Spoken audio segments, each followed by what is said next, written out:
Men who instinctively take personal responsibility for themselves and their families eventually realize that being atomized, rootless cosmopolitans inhibits their ability to exercise their willpower. Male agency naturally leads into the creation of a patriarchy. Raise your sons to be strong, masculine, and dominant. Raise your daughters to be soft, feminine, and submissive. The bad behavior that we see from women today is simply a rebellion against men's failure to benevolently dominate. The failure of Western society is a failure to maintain the patriarchy. So let's bring it back. We are here for episode 3 of Patriarch Hour. I'm James Fox-Higgins for The Rational Rise, and as ever, I'm joined by Noah Revoy. How are you, Noah? I'm doing very well, thank you. Enjoying the last few weeks of my wife's pregnancy. It's another 2 to 4 weeks. I'll have a couple of twin boys, new sons. Fantastic. The army is growing for this patriarch. Yeah. And expanding my collection of future patriarchs. And so I know from experience that there's a slight chance at this stage, but with each week that passes, there's an increasing chance that you'll just jump up midstream and I'll be left on my own because you'll be on the way to the hospital. Fortunately, we have it early in the morning, and women tend to go into labor in the late afternoon. So I think we're okay. Oh, good. Yeah, I didn't know there was a propensity for late afternoon like that, but I do know from experience that the first time my wife went into labor, I was at a wedding gig as the lead singer of the band, and I had to go up to the bride and groom and say, "Hey guys, I know it's your big day, but my wife's about to give birth. I'm out of here. Bye." That's the least gay thing imaginable. But anyway, they were really good about it though, because we had another guy in the band who's an excellent frontman and singer, so he took over. But the second time was totally different. I made sure I wasn't working anywhere near the due date, and my wife woke me up really gently at I think it was about 4:30 in the morning, and she just said, James, my water's broke. You might want to get up and have some breakfast. We'll be going to the hospital soon. It was just totally chill, and we took our time. I bet you she went into labor late afternoon, but she knew from the first kid that I don't have to go to the hospital the moment I go into labor. And fortunately, my wife did that. She didn't go into the hospital until she was like already almost ready for the baby to come out. Yep. And so this meant a lot less waiting. Waiting in the hospital, if for women, I've been told by a number of women, is actually the worst part of having the baby. It's not the actual birth; it's the waiting in the hospital. So it's pretty stressful, and short hospital stays are good hospital stays, generally speaking. So tonight we are talking about the Crescent or the Cross, or the Cross or the Crescent, whichever way you like to spin it. But there has been a tremendous meme hit the interwebs this last week, and I released an article and a video on it over the last couple of days that's gone off pretty well. Like, people are definitely paying attention to this one and finding it interesting. Now, before we get into that, I wanted to just briefly talk about the painting that people can see here behind us, which I selected for this evening's background. It's not at all unrelated to what we'll be talking about tonight. This is a painting called The Siege of Malta, produced, we believe, in 1843 by Charles Philippe Larivière. And I'll give you a little bit of info about the historical event that inspired this particular painting. The Siege of Malta, also known as the Great Siege of Malta, took place in 1565 when the Ottoman Empire invaded the island, then held by the Knights Hospitaller, also known as the Sovereign Order of St. John of Jerusalem, of Rhodes and of Malta, Knights of Rhodes, and Chevaliers of Malta. The Knights, together with between 400 Maltese men, women, and children, and approximately 2,000 foot soldiers, won the siege, one of the bloodiest and most fiercely contested in history, and one which became one of the most celebrated events in 16th century Europe. Voltaire said, "Nothing is better known than the Siege of Malta, and it undoubtedly contributed to the eventual erosion of the European perception of Ottoman invincibility and marked a new phase in Spanish domination of the Mediterranean. The siege was the climax of an escalating contest between a Christian alliance and the Ottoman Empire for control of the Mediterranean, a contest that included Turkish corsair Dragut's attack on Malta in 1551 and the Turkish utter destruction of an allied Christian fleet at the Battle of Jerba in 1560. So, I mean, we've grown up thinking that these events are far behind us, but I have a feeling that they may be ahead of us in similar fashion. We did so well at ending that threat to Western civilization. And it wasn't that long ago. I live in Portugal, and I live in a place that's not far from areas where Muslim pirates were kidnapping people less than 200 years ago off the shore. If you lived in a frontier village, so a village close to the ocean, you'll notice that those villages are all new, because people had to live far enough back in from the land that it made it difficult for corsairs to land their smaller sailing boats and go up far enough to kidnap people. They'd have a chance to have a warning and get prepared to defend themselves. And so this wasn't that long ago that Europe was under constant predation from people coming to kidnap women to sell as sex slaves and men to sell as slaves that would be taken to Africa and work in mines, and or even just to ransom them back to their families. And so this is a fairly recent problem, but we did so well at taming that problem, largely with the help of the United States as it started to become a dominant power, that we forgot the danger is there. We're kind of like people, we're kind of like a cat who was raised indoors, and you let the cat outside the first time and it, walks up to the nearest dog and smacks him in the face and gets eaten. Mollycoddled. We've been mollycoddled by modernity. Yeah, we've been excessively modernity and a very effeminate society. We live in the most feminized society that the West has ever been. Yeah, we've never had a less masculine Western society, and this is a huge problem. And this is why the Muslim world is laughing at us right now. And I think it's why people in the West, a lot of Christians, myself included, you and a lot of the people commenting on my article and video over the last couple of days, really understand that it's not just a right-wing troll for shits and giggles, for the lols, who created this particular meme. There's some real dark and important truth. Maybe not so dark, but it's important truth that we need to, it's a black pill that people need to swallow, that these ideas that we have about, the patriarchy for one thing, the feminarchy that we live in currently, and the fact that it will come to an end, and the West is going to face a choice between types of patriarchy. We will get to that in detail, but first, a little background for anyone who hasn't seen it yet. This is the sign that was starting to appear in Winchester, I think, somewhere in the States. I don't know what state that is, but the sign, so simple, just printed in basic Arial font on a white piece of paper, and it just says, "Islam is right about women." And it's caused quite the uproar. We will play the video of the news clippings of people's reactions, but maybe some of your initial thoughts on this, Noah, before we see the reactions from the NPCs. I think it was masterful meme because it set up two groups which the left has been protecting. Now, when we say Islam is right about women. Women will defend other women in general, not all women. Mostly they'll defend other women, whether their behavior is good or bad.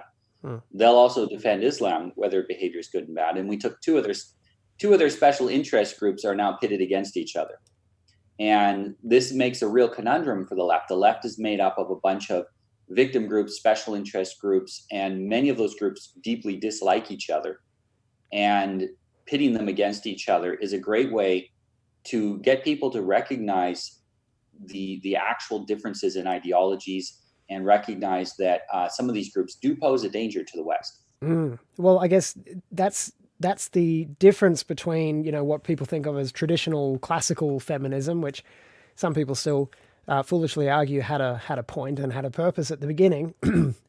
But it's the difference between that kind of feminism, which was really just about women and their rights and roles in opposition to traditional male and female roles that are, come from a Christian heritage largely. But this modern intersectional feminism nonsense, which is really about every imaginable subgroup of people who aren't straight, white, cisgendered is their new word for people who identify as the sex they were born as, and, able-bodied men. So straight, white, able-bodied men. Anyone who's not that can fall into this intersectional feminism group. And it's sort of like, I was going to say it's like Jenga, but it's far less orderly than that. But it's like this weird mash of these different ideologies all together going, what unites us is our common hatred of straight white men, straight white Christian men. And if you are with us on that, then you're part of the team. But as this meme points out perfectly, and as you just quite rightly said, these groups that are all mashed together in intersectionality are at odds with each other in so many ways. And it only takes, one piece to fall out for the whole thing to crumble. And I think this meme is a real kick to that particular Jenga tower. Yeah, they work as well together as mixing iron and clay. So if you're a Christian, you'll understand what that reference means. And so they can appear to be a solid, but the reality is you can't mix those two things together. You can't mix one is, some are soft. We really see that with feminism is actually quite soft. It does melt away when it's challenged. You see, Islam is very hard. They don't do that, and so you have this mix of this hard and this soft, and you have groups that don't really get along together trying to form a cohesive unit, and it's ineffective. And it's there is a lot of parasitism between the groups. Islam will use things when they can, or as feminists will use Islam when they can as a tool against people they don't like, and then when they're done with them, each side thinks when they're done they're going to eat up the other side. And as we're going to talk about, it's basically Islam is a lot stronger than people recognize, and the feminists are playing with fire by courting the support of Islamists. They are indeed. Well, let's have a look at some of those feminists just briefly in this video, and then we'll come back to discussing why they're nuts after that. Here Controversial signs are popping up in Winchester about Muslim women that are causing confusion and outrage. But now the debate has been sparked here in Winchester. Are these free speech or hate speech? It says Islam is right about women. They read Islam is right about women. Several more found at the elementary and high schools and Unitarian Church. It's unclear who they target, women or Islam. This is one of about a dozen signs found here in Winchester. People we talk to say they don't even know what it means. The sign itself is confusing. It's subject to interpretation. I really don't know because everybody has their own opinion, and I respect it. Everybody's entitled to say whatever they want. Anita Davison says she spotted this flyer Wednesday morning on Main Street in Winchester Center. It says Islam is right about women. I tore the first one down, and then when I saw a second one, I decided to bring it to the police department here.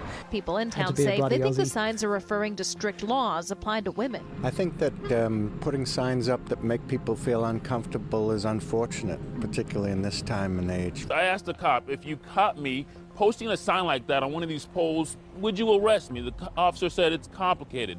Technically, it's illegal to post signs like that, any signs on street poles, but it's hard to enforce. And because of freedom of speech and because that post wasn't threatening, it'd be similar to posting a photo of your missing cat. I assume it's negative. No, that's not cool. It's not a cool thing to do. It's just upsetting. I just didn't like it. It just wasn't necessary to be up and out in the streets. When she saw these signs in Winchester Center, she ripped them down, took them to police, and alerted social media. Islam is right about women?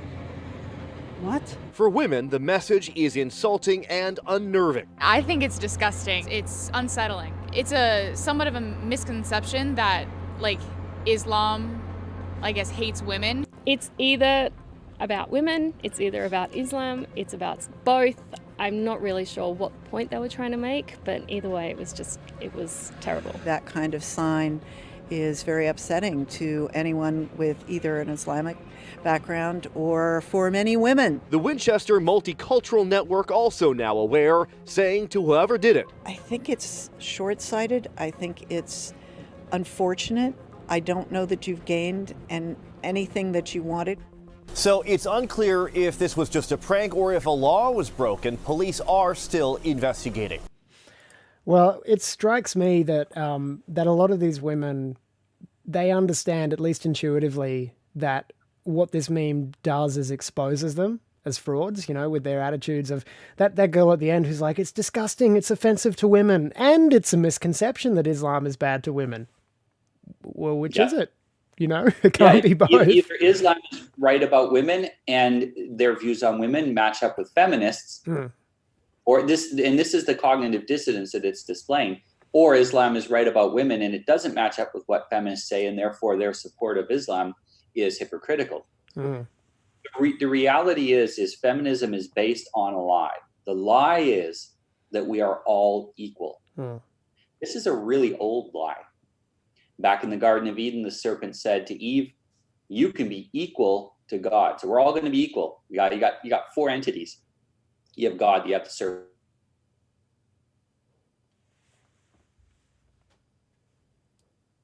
We've lost Noah.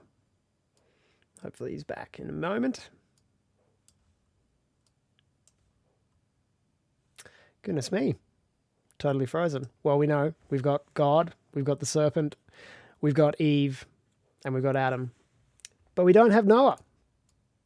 Noah has succumbed to the flood. Let's see if I can get him back. Let me see.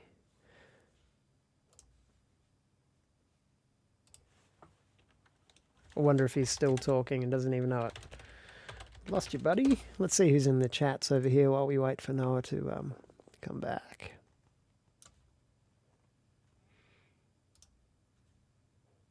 You've got Double James now. Twice the fun. Welcome to Michael Losbear, who was hoping to catch us live, and to Rich D. And he's retracted some message that I missed earlier, correcting himself that it's a Christian stream. Oh, yes, I see that. Yes, yeah. Keep your profanities to yourself, Rich D. And Anita Maguire, welcome to the show.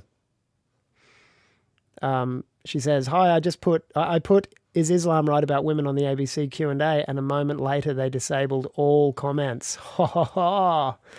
Well, good move. Yeah, strike at the heart of the beast, hey? Now, thanks for bearing with me, guys. I'll just let Noah know that I lost him. Noah, lost you. We're still streaming.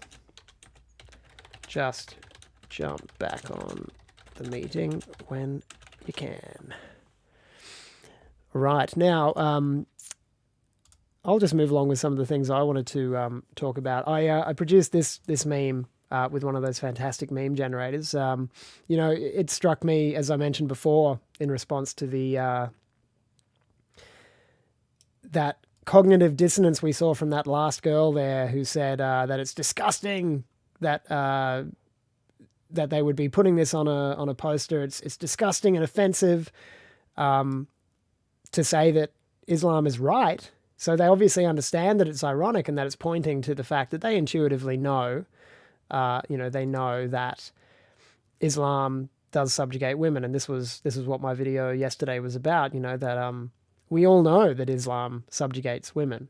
And it's such a presupposition of the feminist generations in the West that any subjugation of women at all, any restriction, any oppression, any boundaries around women and their behavior at all is a bad thing in this woke feminist society.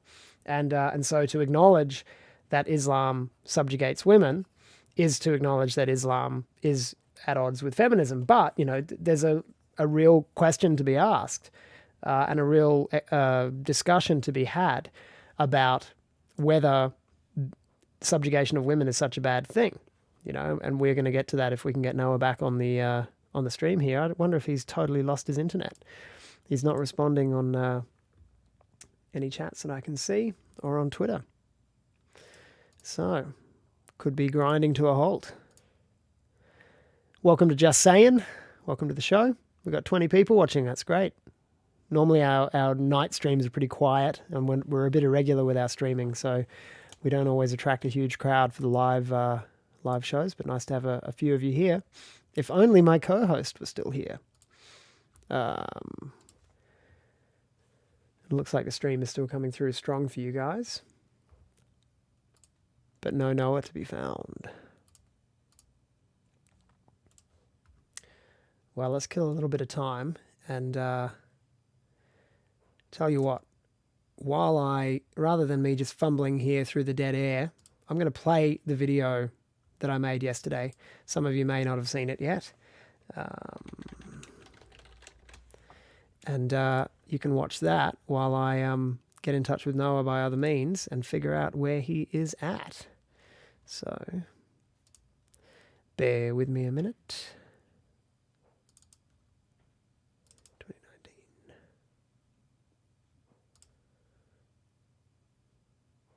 You might be hearing as well during this stream some odd little sounds that, like a breathing voice that's not mine. And I'll show you who that is in just a moment. I have a creature on my lap here.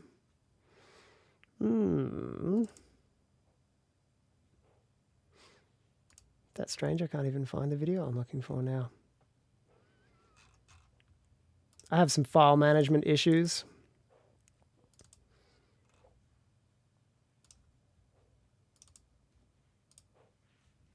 Oh, here we go. Oh, look, I think Noah's back.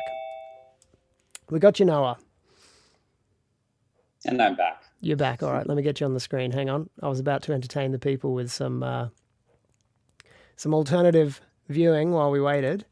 I figured you'd be back before long, but let me get this up here in case we want to play. Yeah, the whole router burst into flames.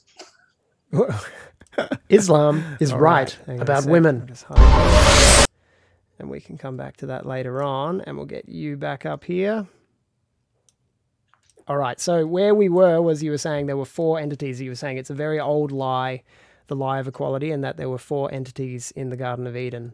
And you started to listen. Yeah, there were 4 entities. Tell me when I can start. Go for it. Yeah, jump back in. Yeah, there were 4 entities, and what the devil told Eve was, if you eat this fruit, so if you do this forbidden thing, you can now become equal to God. You can become a God, basically. And so the old lie that you can, and it was told to women. He didn't approach Adam; he approached Eve, and it was told to her that you can symbolically become equal to everyone. So the equality lie was told to women early on.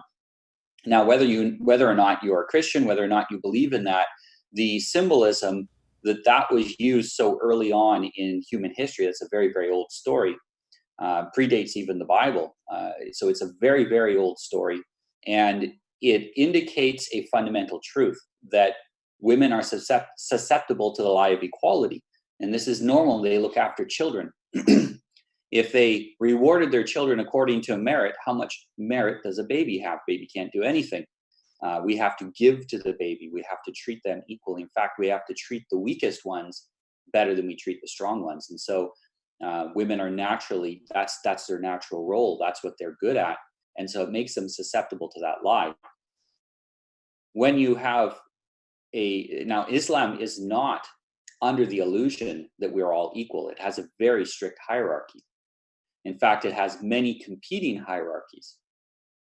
Now that there's not an Ottoman Empire kind of more or less uniting the Islamic world, they are a bunch of separate individual patriarchal hierarchies, and they are not susceptible to the myth of, and this is what they have right about women, is that there is not a equality between the sexes.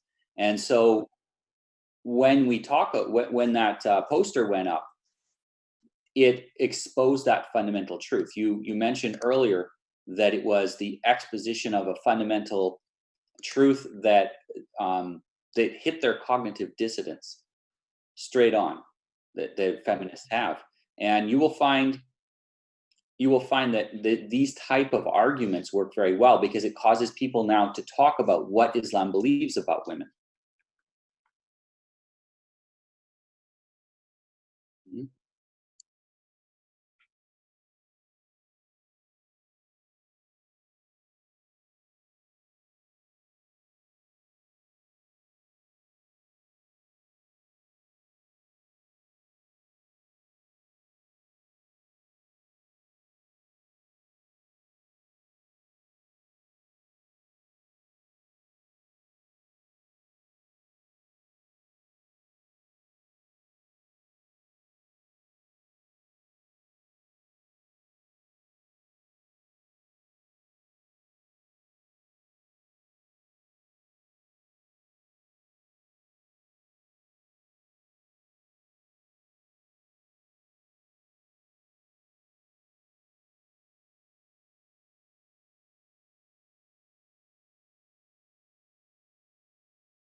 Well, and we have to understand that understanding a truth does not automatically decide what outcome you're going to have. So Islam took the truth that we're not all equal, and then they processed that in a way. Their frame led them to a certain outcome. So yes, Islam treats women terribly. We're absolutely not endorsing the way that women are treated in most Muslim countries. Okay, they took a truth, and partially because there are some things that are not true in as well, but they took this truth and then they said, well, if women and men aren't equal, then men must use whatever means necessary to not dominate, but to control and manipulate men and other women. Men aren't treated well in Islam either. Most Muslim men have no shot at a wife. When you have men that have 3 or 4 wives, as the norm in many Muslim countries, then you have 2 or 3 men that never get a wife. Men are treated terribly in Islamic culture as well. They are cannon fodder. It is a religion of conquest. And so these young men, they're sent out to capture women from the groups that oppose Islam or that are not Muslim.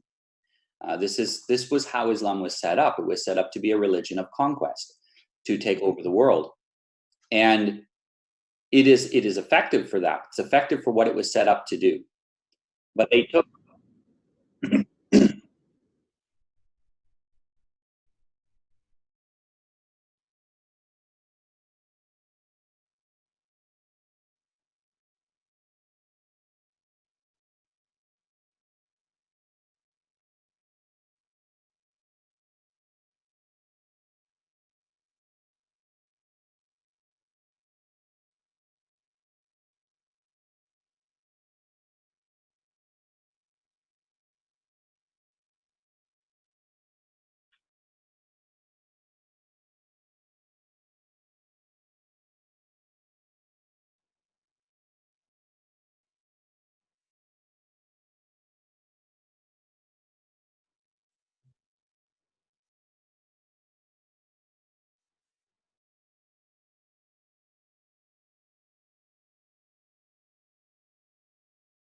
There are many places in Europe where Islamic or Sharia law has already become the de facto law of those areas.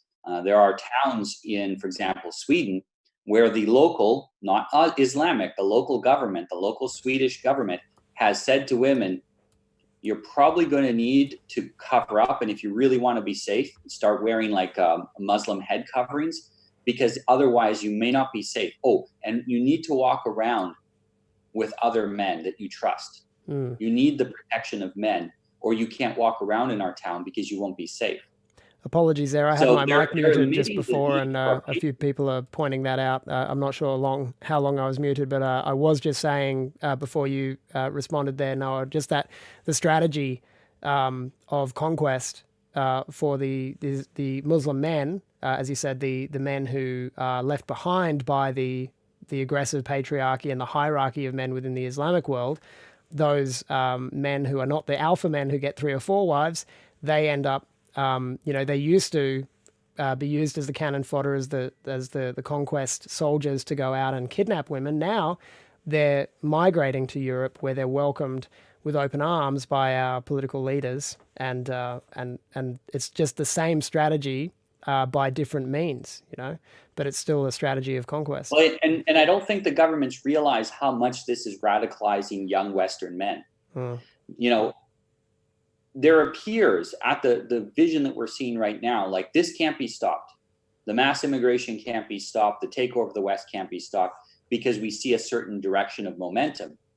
I'm sure that it felt like that when the Isle of Malta was surrounded by an invasion force. It probably felt like that. There's not many of us, a whole lot of them. And we're on an island, so we can't even get resources. We can't get food supplies and ammunition and things.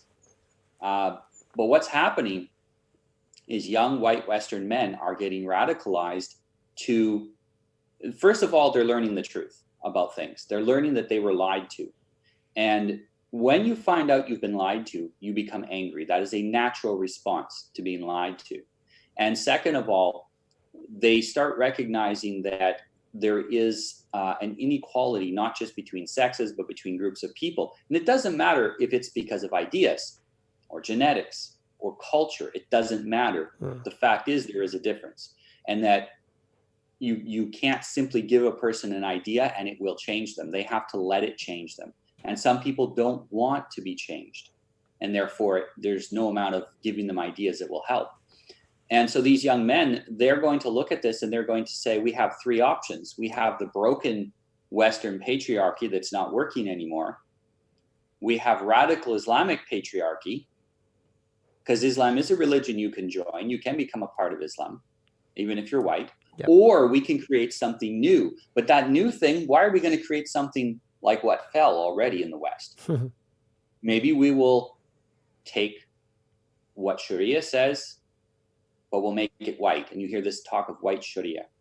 And the idea is that they want to implement a radical ideology that is coming directly from the West. And so the feminists who are anti-patriarchy don't realize that once you tear down a patriarchy, you either get the invading patriarchy or a fresh patriarchy comes up from below that is much more intolerant than before. Young men aren't going to just say, oh, that didn't work for our fathers, let's do the exact same thing again. Yep. Now, I think one of the things that makes Islam so strong and why it is able to rather effortlessly, with no open warfare like it used to be, but these days it's effortlessly taking over the West, conquest by immigration and by procreation. And it's doing that because it has, the people who are part of Islam, the Muslims, the people who are raised that way, they have conviction and a deep, deep belief in their God and the commandments given to them by their God. And it transcends anything that man could create. I mean, whether you believe that it's genuinely God, you'd be a Muslim if you believe that Allah is genuinely God. But man can't create these beliefs artificially. It really comes down to belief in something that is above men, and that is belief in a deity. Now, I'm a Christian, and I firmly believe that my God is the true God and the only God, and that I personally believe that Allah is a demon. And people who are following that demon are, reaping all kinds of horror in the world, and the fruit growing from that religion is bad fruit.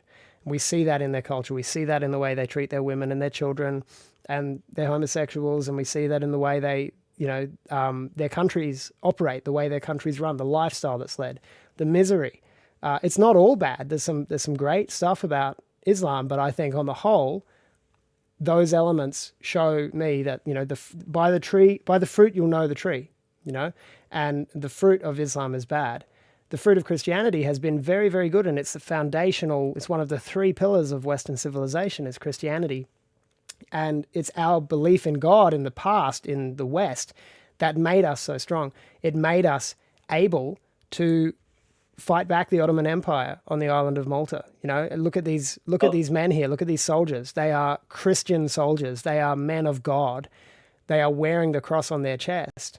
And it was that conviction and that belief that Jesus Christ is Lord, and that Jesus Christ, is the Lord who governs Europe, and that all of the kingdoms and all of the monarchies and all of the little states that made up Western Christendom, those kings were still subservient to Jesus Christ. It was by God's ordination that they became monarchs of those countries. And so that unifying, transcendent belief in a God, a good God, above all of those men, brought us together as Europe and made us very, very strong. And so I've had a lot of comments today on my video, from atheists who are sort of saying, no, it's science and technology and the Enlightenment that made the West the best place to be and made the West strong. But I actually believe the opposite. It's scientism and the abandonment of God that happened through the Enlightenment period that paved the way. And, you could argue the Protestant Reformation is a big part of this too, that paved the way for us to move away from the traditions of the church and move away from belief in God and make us very, very susceptible to the subversion of sneaky foreign invaders to plant these ideas of equality, just like the serpent to Eve, to plant these serpentine ideas into the heads of our women.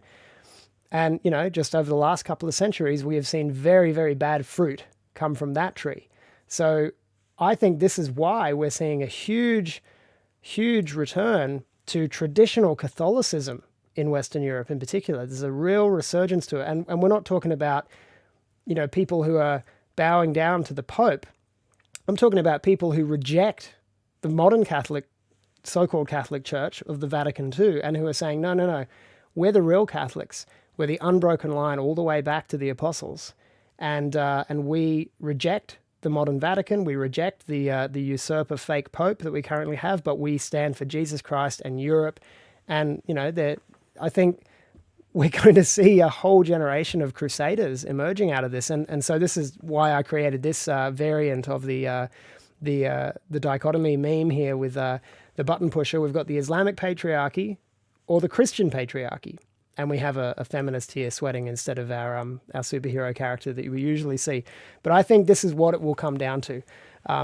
Despite what any secularists would like, I think the secular world is coming to an end, and we're going to come to a return in the European nations to traditional Christianity. And that will actually be what makes us strong enough to fight back the invading Muslim patriarchy. Well, Islam means submission. This is very interesting because white Western Europeans, the people that we come from, we are not a submissive people. We are naturally fairly individualistic. We like our very small tribes where we don't like massing in massive numbers. We like to work without we like a hierarchy, but we like a small hierarchy that we understand. And that's not the way it is all over the world. Now, Islam means submission, and it is their submission to a higher goal that allows them to be successful. They are submitting to the will of Allah, which is to conquer the world. Yeah. In the West, we have become excessively atomized. We have people that are held up as examples to us that tell us that, you can't identify with your people's past. You can't. What your ancestors did doesn't mean anything. It has nothing to do with you.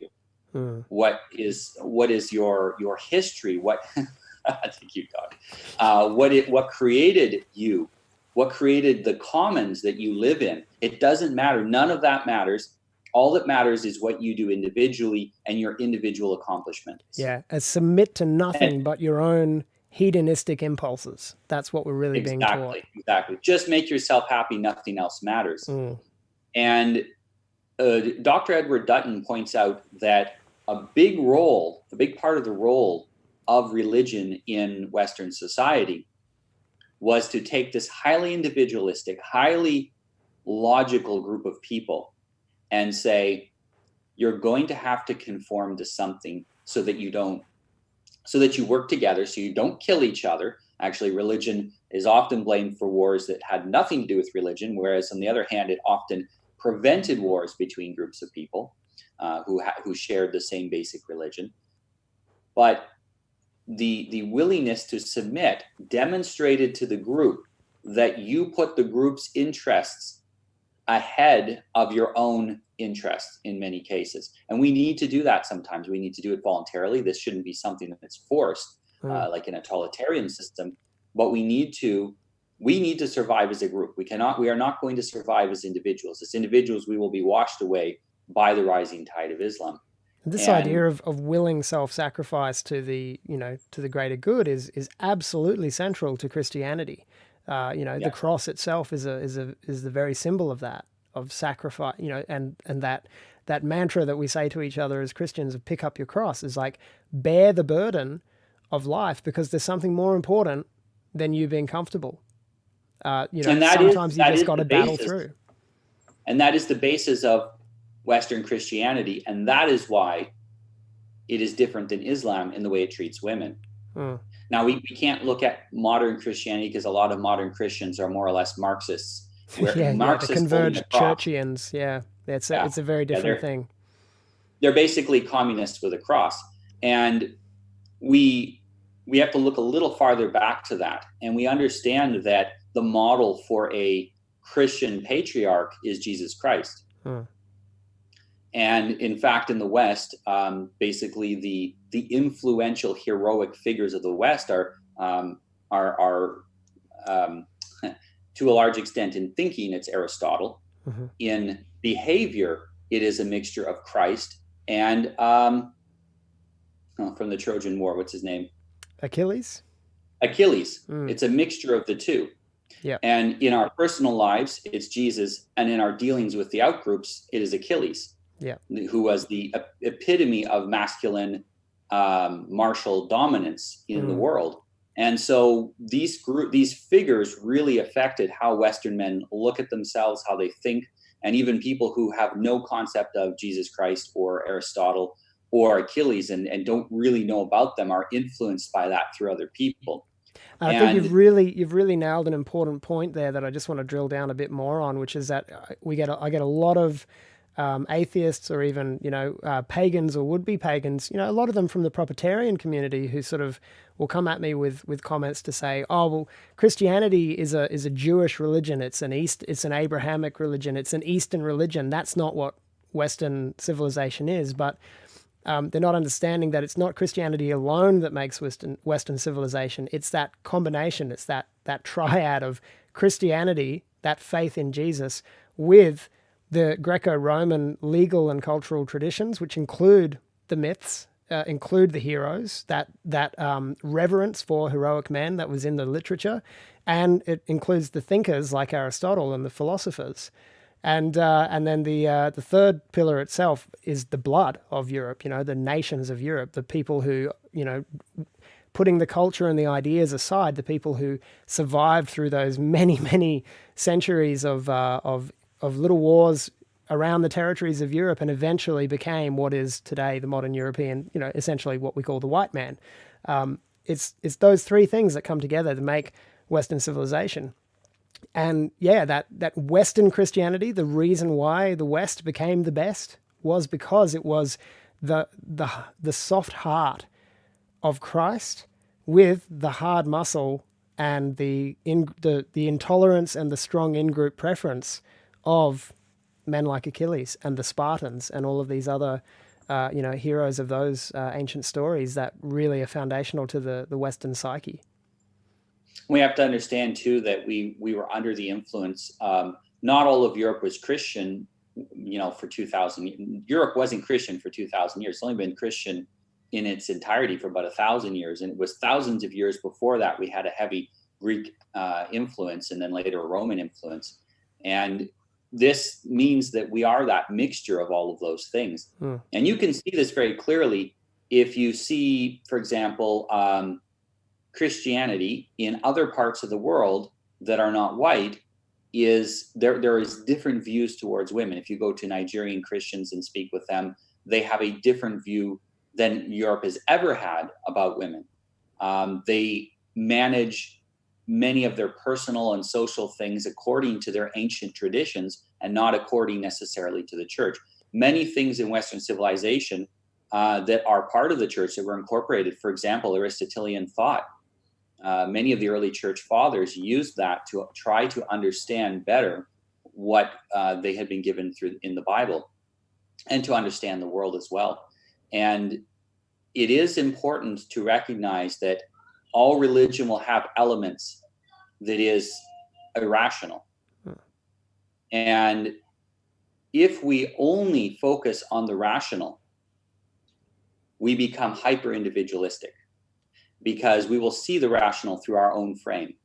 Unless our frame lines up perfectly with someone else, and I've seen this, we see the purity spirals. You'll have a group of people, they'll agree 99.9%, and they'll fight about that 0.1% that they don't agree on, instead of focusing on their broad agreements. Religion was a way of saying, look, you may not agree on everything, but you're going to agree on how to behave. Yeah. And you're going to agree on the fact that your in-group is your brother.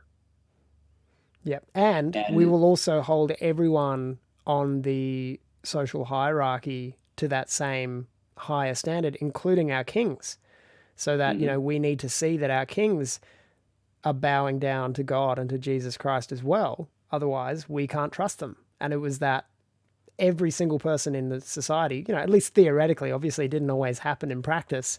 It rarely happened in practice perfectly, but that idea that everyone from king down to the lowest, pauper, all look to God is the unifying factor that enables you to create a collective society that can, the proof is in the pudding. And again, the tree by its fruit. We see what Western civilization has brought to the world, including scientific awareness, including technology and innovation that has, not come from other places in the same way, or has come at a very different rate and for very different reasons from other places like China. It's those innovations are made possible in a society that has those three pillars, and I think the Christianity has become the weakest link of those pillars, and really all of them have been subverted.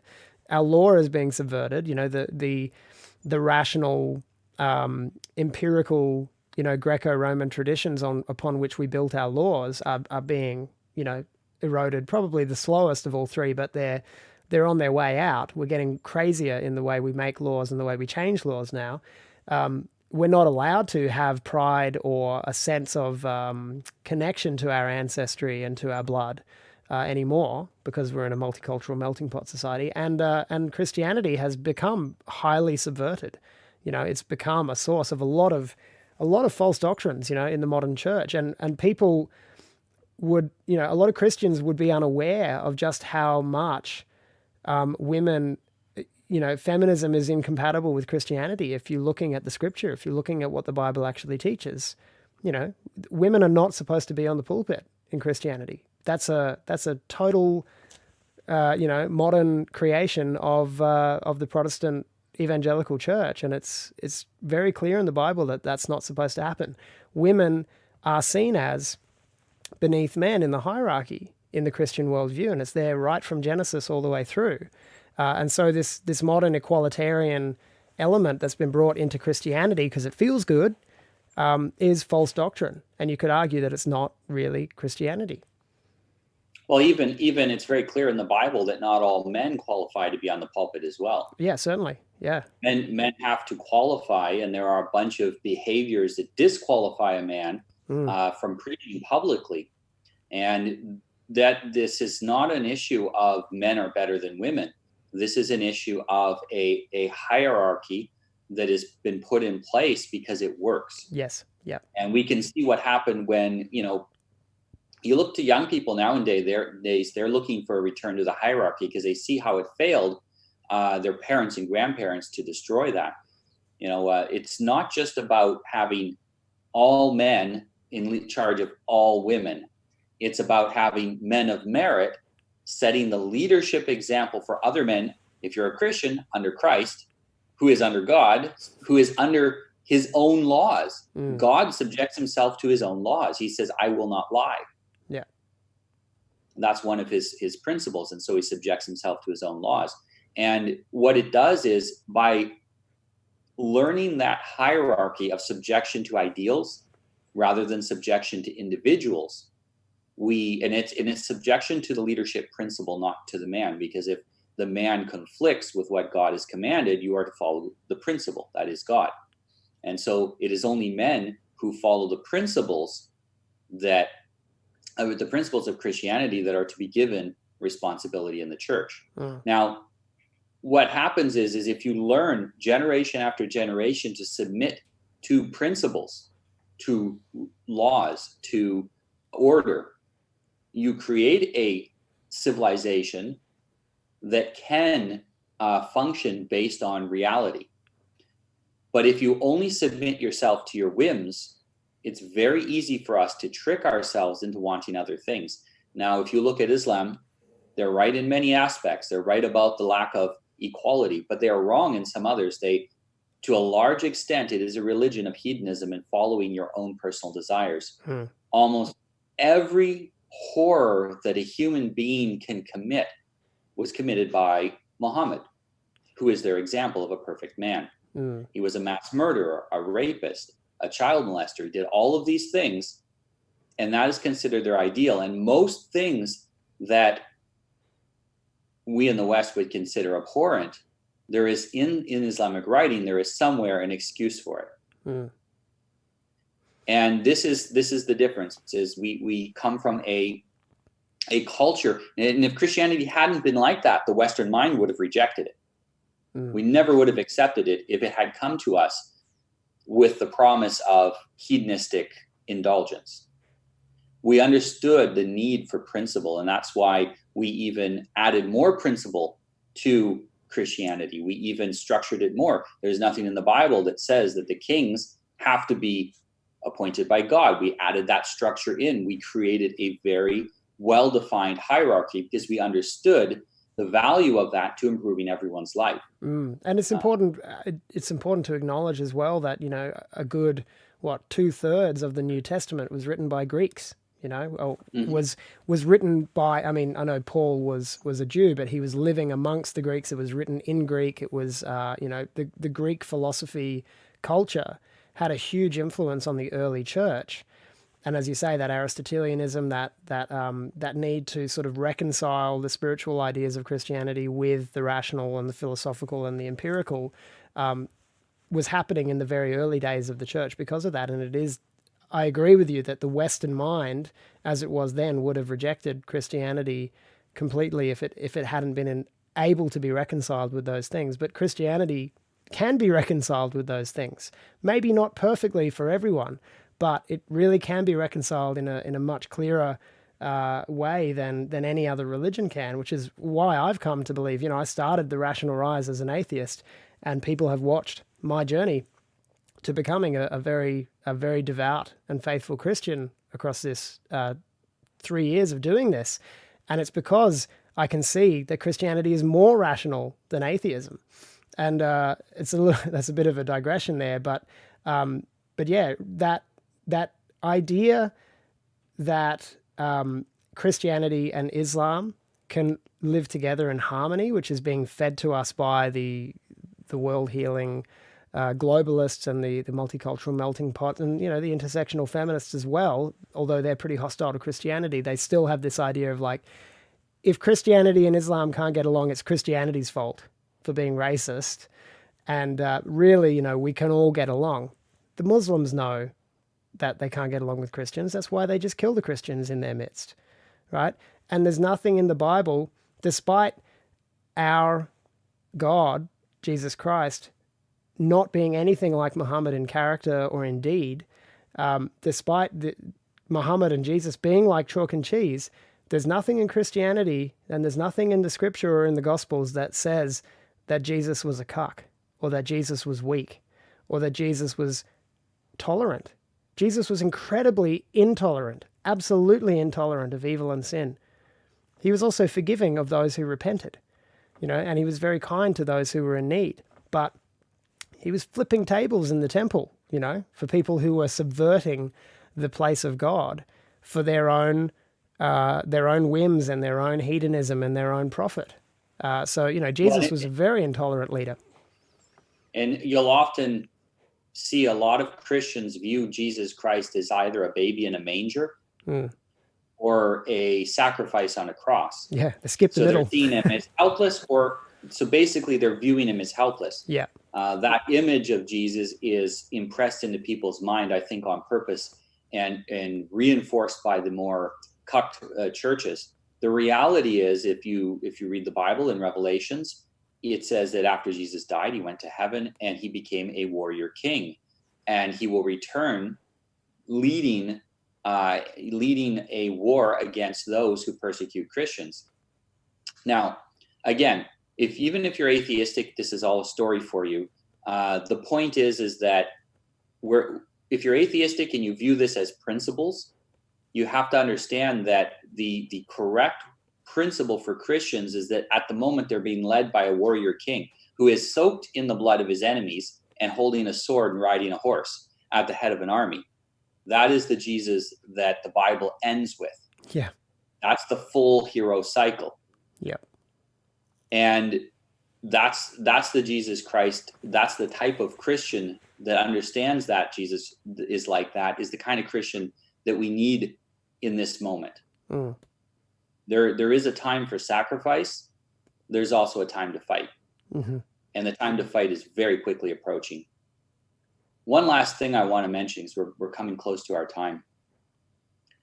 Almost for sure, we're going to get some people say, oh, but Islam isn't like that. Okay, you mentioned look at the fruits. That's great. And people will, the other thing they will say is that Islam is reforming. It's changing. It's allowing, I've had a lot of feminists say this, oh no, Islam's a feminist religion. It's really changing to give women more rights. Yeah, they let women drive in Saudi Arabia now. Awesome. Yeah, Christianity had a reformation and we got Protestantism. Yeah. Islam had a reformation and we got ISIS. The end result of Islamic reformation is more intense Islam. We're going to get a more intolerant, more warlike, and more, this is how Islam is designed. It is designed as a world-conquering religion. If it reforms, it's just going to get better at what it's designed to do. Christianity is designed to conquer the heart. Islam is designed to chop your head off and take your stuff. There is a big, big difference. And hoping that somehow Islam will reform itself is a foolish thought. What'll happen is we will either be consumed by it, we will come up with our own more intolerant patriarchy, or we will come back to supporting the Western patriarchy that treats women as valuable and important members of our society, that protects women and children, and that holds them in high esteem, while also being completely intolerant of everything that threatens us, or we will collapse. We have the three options. That's it. And as I capped off my video yesterday, is that the West has to choose, and I really do believe that it's between that Christian patriarchy, which is, really the Western, Christendom patriarchy, which involves those other factors that made us strong in the past and will make us strong in the future. Or we have to choose the Islamic patriarchy, which means, we just have to lay down and die, which is what we've been doing for quite a while now. We've just been submitting, been very passive and letting it creep in. And it will win if we don't change our attitudes about it. But what we've got to not do is keep asking women, particularly these feminists, what they want. That time is done, because what they want will lead to an Islamic conquest, and then they won't get asked what they want at all anymore. So we sort of need to suspend our interest in the judgment of the feminine mindset. And a lot of women get this, wise women, a lot of Christian women get this. It's not all women are feminazis or, femtards. Well, and actually feminists are a minority in Western society. They're just the loudest, and they've got the media platform. They have a lot of free time. I mean, cats are low maintenance. They have a lot of free time. They're not married. They usually are underemployed. They have like a part-time job working somewhere making very little money. They don't have kids to look after. They are essentially full-time troublemakers. They are the shrews that used to be in the, we talk about, oh, this is the village nag. And she was the shit disturber in the village. But now we have entire groups of them. They organize online. They attack anyone who they don't like. Meanwhile, good women, they've got a husband, they have kids. Unfortunately, due to economic reasons, many of them are also having to work. And they are too busy to oppose the feminists. And now I'm not saying that these women should get out there and be politically active and fight with feminists, but they should let their husbands know that they appreciate his leadership. Women who are single and deciding what path to choose the wholesome path of marriage, motherhood, and a happy life, or to choose the path of the harpy of feminism, of old cat lady, or obesity and blue hair. If you're going to choose between those two paths, you have to make a clear choice. There's no middle ground. You're either against feminism or for feminism. And if you're a young single lady and you want a good quality man, you got to signal what direction you're going. Let people know. If you're a man and you want to get one of those women that are signaling in the right direction, you have to be worthy of that. You have to be able to lead yourself, to lead women, and to lead future of Western society. Women are more and more attracted to dominant and strong men. This is why feminists secretly probably like the idea of a dominant, external, masculine force coming in and either causing the men of the West to be more masculine or replacing them. Women, even when women can tell you they're not happy with dominant masculine men. That's a shit test. The reality is that's exactly what they want, and every decision they make brings them closer to that. Yeah, that's right. They don't want us to be nice anymore. They want us to be dangerous. Not to them. Yeah.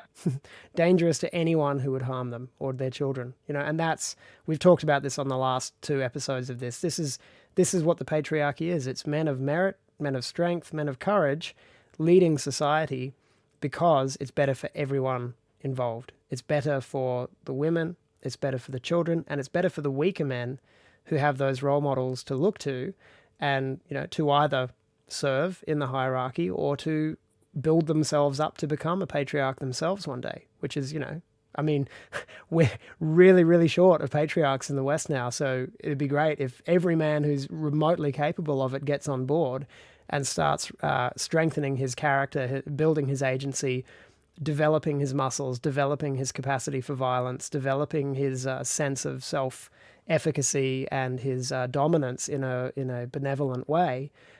We need a lot more of that. And that's how, and I think, Christianity, the church, the breakaway churches who are rejecting this cucked churchianity, who are rejecting this fake, post-Vatican II converged Catholic Church, who are beginning to say, Christianity never died. It's just been subverted and twisted into something else. And we need to really just get back to what the scripture says and what it's really about historically and what's made it strong in the past. That Christianity will reemerge, I think, over the next few decades. We'll see it beginning to flourish. And, I guess we're part of that in some small way. And if you're a man or woman and you're a little lost on what direction you're going and you need some help, contact me. I help many people who do not have that example in their life. Maybe they don't have, they had an effeminate father, or maybe they had no father, or they don't have a father that they can trust to go and ask questions to. I help a lot of people like that, men and women. Even if you're married and you're having a difficult time in your marriage leading your wife, or if you're a wife, your husband's not leading, or you're having a hard time following him, talk to me. Very often, it doesn't take a lot of time, and you can figure out what you're doing and make drastic improvements in your life, and you'll be a lot happier. A properly managed patriarchal society makes most people happy.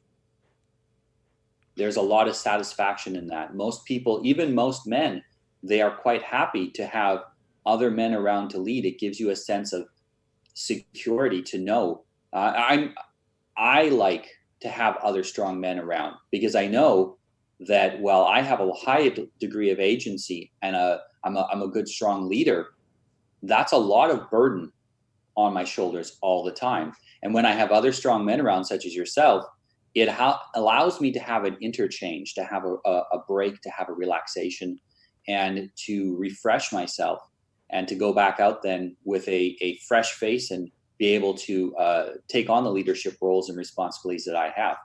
And so talk to me if you're having a problem with that, and I can help you. Yeah, awesome. And let everyone know where to reach you online.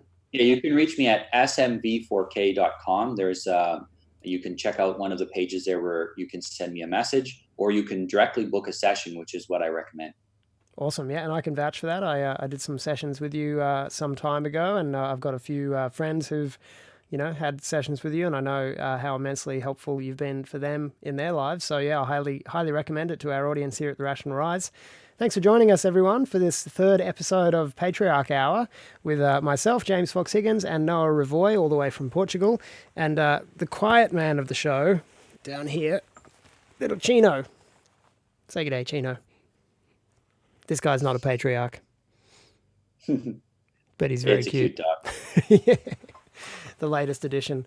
All right, guys. Well, yeah, thanks for joining us. And hopefully we'll be back next week. Noah and I are a little bit hit and miss with our calendars lining up. We try to aim for a weekly Tuesday night stream. If not, we'll be back the week after that. And yeah, please check out our other videos. If you're new here, we've got a lot of new subscribers over the last few days. So do peruse the catalog and be sure to join us at rationalrise.tv, which is where you will find hundreds of hours of free content, not just from myself and Noah, but from a bunch of other great contributors, including John Mark, who's the sort of shiny plastic face of the proprietarian movement, and Maddie's Modern Life, and The Uncuckables, which is a panel show I do with a couple of other Aussie alt-right, alt-media commentators.